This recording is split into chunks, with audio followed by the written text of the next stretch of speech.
Willy Goma, bonsoir. Bonsoir.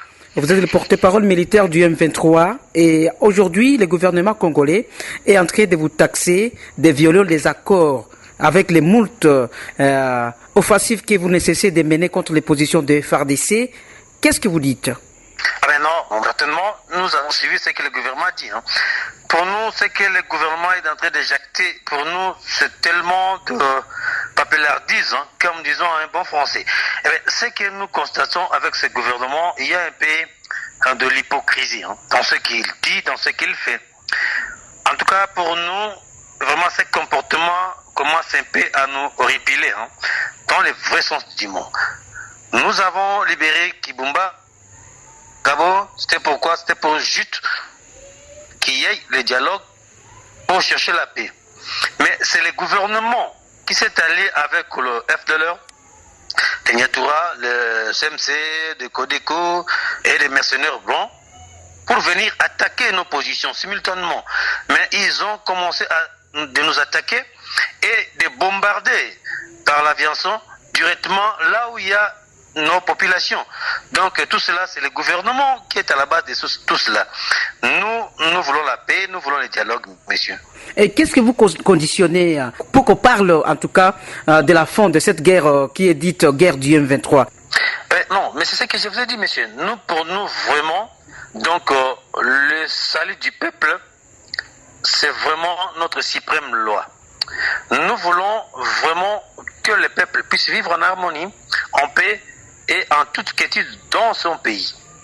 Eh bien, ce que nous demandons au gouvernement, nous disons ceci, nous voulons le dialogue direct avec le gouvernement, un dialogue direct et franc, à telle enseigne que dans nos cahiers de charges, nous avons dit ceci, ce que nous ne demandons pas le ciel comme les gens pensent.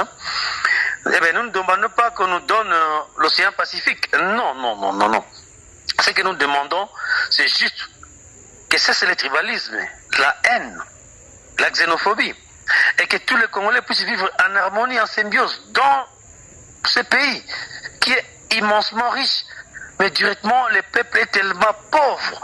Nous avons dit non, qu'il y ait encore une justice équitable dans ces pays.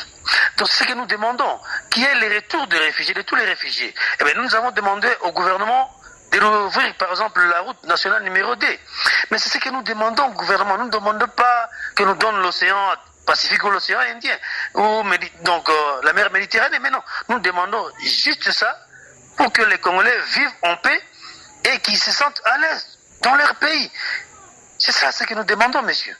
Et donc vous êtes prêts à mettre fin à cette guerre si réellement la route numéro 2 peut être ouverte? Non, je n'ai pas dit ça. Il ne faut pas interpréter ce que moi je n'ai pas dit. Nous disons ceci. En fait, cette guerre, que les gens puissent comprendre, cette guerre est causée par la mauvaise volonté de ceux qui sont au pouvoir aujourd'hui. Donc, il n'y a pas une volonté politique de décanter la situation. Nous ne voulons pas la guerre.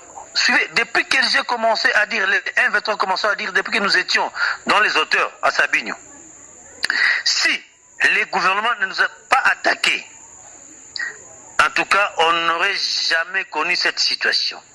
Puisque, imaginez-vous, ils nous ont appelés à Kinshasa, nous avons fait 14 mois. Nous avons turlupiné ensemble. Nous avons trouvé un modus vivendi. Mais d'emblée, directement, ils sont venus de nous attaquer à revers. Ce sont eux qui ont provoqué cette guerre. Et voilà, nous sommes arrivés à Tchanzu, Onyoni, Urmangabo, Bunagana, et aujourd'hui, là où nous sommes. Donc juste en légitime défense. Mais c'est que nous posons aussi la question. Comment nous voulons le dialogue, mais le gouvernement refuse le dialogue?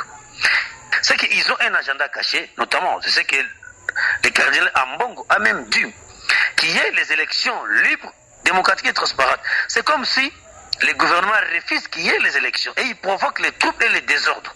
Mais quant à nous, nous sommes ouverts au dialogue. Nous voulons l'issue pacifique à la crise, messieurs. Donc nous ne demandons pas que nous ouvrons la route pour que...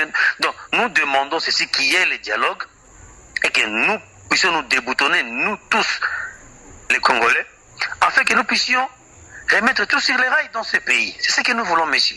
Mais le chef d'État était au sommet, donc un nouveau sommet au niveau de Bujumbura aujourd'hui. Ce soir même, le chef d'État était de l'autre côté à Bujumbura pour statuer sur cette question. Donc, elle était là avec le chef d'État de l'Afrique de l'Est. Et pour vous, comment avez-vous considéré ces nouveaux sommets au niveau de Bujumbura?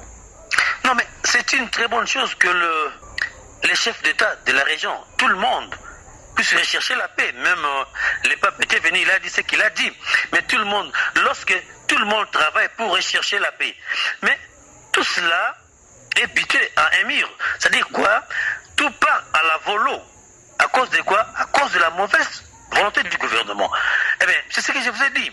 Si le gouvernement congolais ne joue pas au papier l'artisan, donc à une hypocrisie à outrance, joue un bon jeu, c'est-à-dire quoi? Il est ouvert au dialogue sincère, mais tout ce qui s'est passé au Congo aujourd'hui, monsieur, doit trouver la solution illico presto. Je vous dis la vérité. Donc, nous, les M23, donc, nous avons cette force, cette capacité que les FRDC n'en ont pas aujourd'hui. Le Congo n'a pas une armée aujourd'hui. Que les gens les sachent. Et nous, les M23, nous sommes une armée capable de neutraliser tous les groupes armés qui tuent la population, comme les ADF, les Codeco. Donc, tout cela, nous pouvons les neutraliser dans un laps de temps. Nous avons l'énergie, nous avons la connaissance, nous avons la force et nous avons la volonté de servir la nation.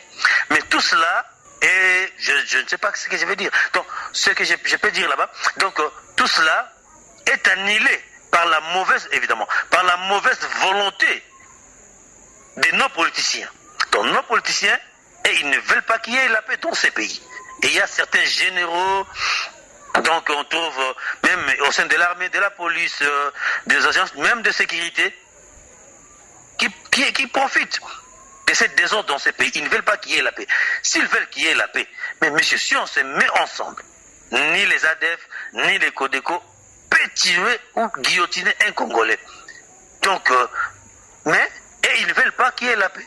Ils provoquent le désordre. Mais le gouvernement, mais le gouvernement congolais parle d'un appui, vraiment un appui total du Rwanda, raison pour laquelle vous avez une force. Ah ben non. Mais nous avons travaillé avec Tshisekedi. Tshisekedi était parmi les nôtres, il connaît. Lui-même, il disait que nous sommes l'avenir de cette nation, de ce pays. C'est nous qui allons sauver la République. Mais lorsque Kabila allait briguer le troisième mandat, c'est ce qu'il nous disait. C'est les mots qu'il disait.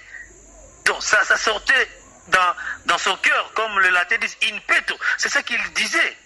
Il disait ça, nous sommes l'avenir de cette nation. Évidemment, c'est vrai, c'est qu'il prophétisait pour nous. Nous sommes l'avenir de cette nation. Que les gens le veulent ou pas. Donc, ce que les latins disent, non laisse, von laisse, qu'on le veuille ou pas. Nous sommes l'avenir de cette nation. Donc, nous avons cette vertu salvatrice de sauver la République. Mais aucun pays nous aide, même pas avec une aiguille. C'est notre détermination et le Dieu nous aide, puisqu'il connaît notre noble cause et notre noble combat. C'est le Dieu qui nous donne cette énergie, cette force, monsieur. Et Willy Ngouba, je rappelle que vous êtes le porte-parole militaire du M23. Et pour terminer notre entretien, qu'est-ce que vous dites à toute la population dans la zone où vous occupez? Ce que je dis à la population tout entière, nous nous battons pour une cause noble et juste. Qu'ils ne puissent pas écouter la manipulation du gouvernement. Depuis que nous sommes là, la population de Rutshuru, de Kiwanja, de Bunagana puisse témoigner. Est-ce qu'il y a des cas de kidnapping? Est-ce qu'il y a des cas de viol? Est-ce qu'il y a des cas de vol? Est-ce qu'il y a des... Non! Que les gens disent la vérité. Nous sommes là, nous avons donné notre sang pour que la population puisse vivre en harmonie, puisse vivre avec toute quiétude. C'est ça notre objectif. Mais qu'ils ne puissent pas ouvrir leurs oreilles à ce qu'on les raconte. Mais que leurs yeux voient ce qui se passe et que leur cœur puisse dire la vérité. Je demanderai à la population d'être calme, d'évacuer librement ces occupations, de rentrer dans leurs milieux respectifs, de rentrer surtout dans leurs milieux respectifs et que les enseignants, tout le monde puisse travailler d'une main pour l'avenir de la nation et non pas que les gens aient des partis pris, mais que les gens jugent rationnellement ce que nous faisons et ce qui se passe réellement par rapport à ce qui se passe du côté gouvernement. Là, ceux qui sont à Butembo, à Goma, partout, il y a les désordres d'Akitassa, des tueries, des cas de kidnapping, mais eux, ils vivent, ils se promènent 24 heures sur 24 heures, donc qu'ils soient à l'aise, qu'ils reviennent dans leur milieu, qu'ils vont librement à leurs occupations. Nous avons donné notre sang pour eux et nous allons les sauvegarder, nous allons les protéger et leur défendre. Et nous serons les jusqu'au boutistes à ce niveau, c'est-à-dire nous arriverons jusqu'à la fin de leur protection, car nous sommes là pour eux, nous sommes leurs enfants et nous allons les défendre, leurs grands frères, leurs parents, nous allons les défendre, qu'ils soient à l'aise, qu'ils fassent librement leurs occupations et surtout, une chose importante, qu'ils évitent la haine, le tribalisme, qu'ils puissent avoir l'amour entre eux. Nous sommes tous des humains, nous sommes tous créés à l'image de Dieu, nous sommes tous des Congolais, nous devons vivre en harmonie entre nous.